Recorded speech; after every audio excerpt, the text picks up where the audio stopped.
Welcome to The Explainer. Today, we are diving into the absolutely incredible story of a city that's had, well, more than a few lives.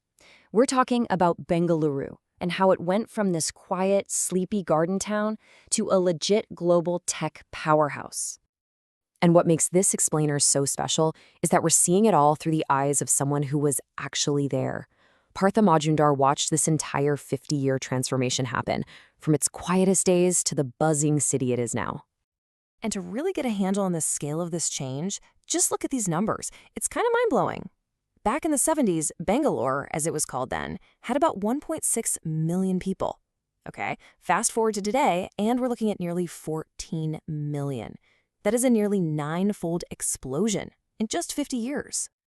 You know, a journey like that picks up a few nicknames along the way. It's been called the Garden City, a peaceful old hospital town for British retirees, and my personal favorite, the town of boiled beans, which is actually a translation of its Canada name. But of course, the name that sticks today is the Silicon Valley of India. So let's rewind the clock a bit. What was the city actually like before the whole tech boom kicked off? Well, for decades, Bangalore was famous for its weather.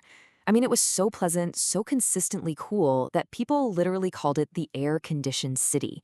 Imagine that, a place where you pretty much needed a light sweater all year round. And the author, he remembers a time when the streets were narrow, and a lot of the time, they were empty. It's just a completely different world from the wide, traffic-clogged boulevards that are the reality of the city now.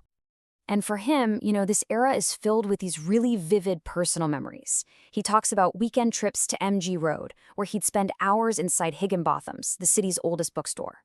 Buying comics like Asterix and Tintin was just too expensive, so what'd he do? He'd just sit right there in the shop and read them cover to cover.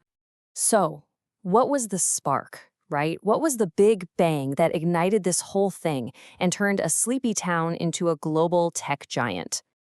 Well, this timeline lays it out perfectly. The seeds were definitely planted in the 70s with a push for industrialization. But the real game changer, the moment everything shifted, was in 1978 with the creation of Electronic City. That one move basically set the course for it to become the Silicon Valley of India by the end of the 80s.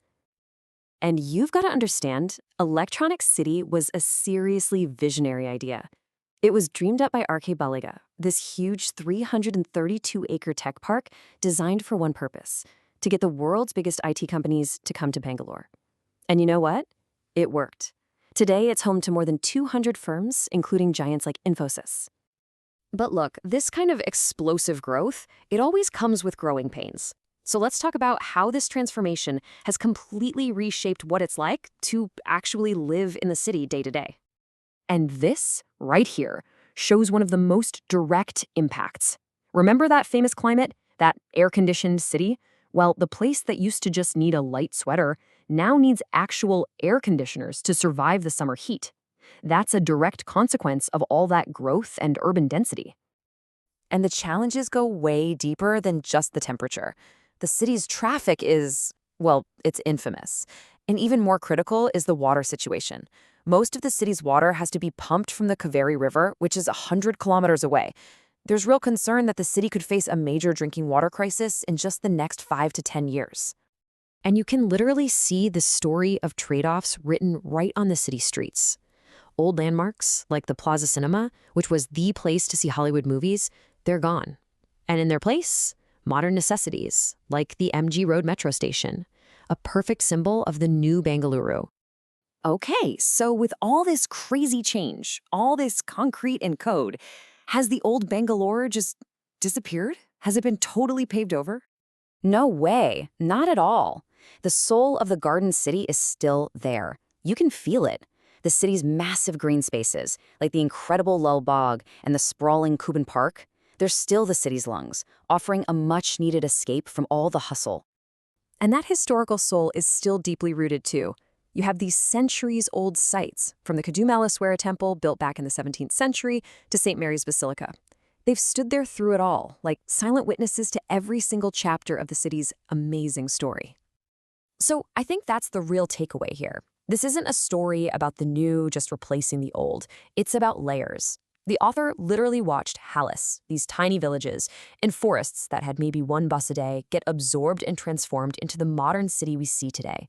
It's this incredible blend of past and present, all existing at once. I mean, think about it.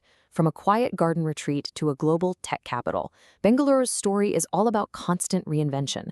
And that leaves us with one big question. As the city keeps booming, what new identity will it build for itself in the next 50 years?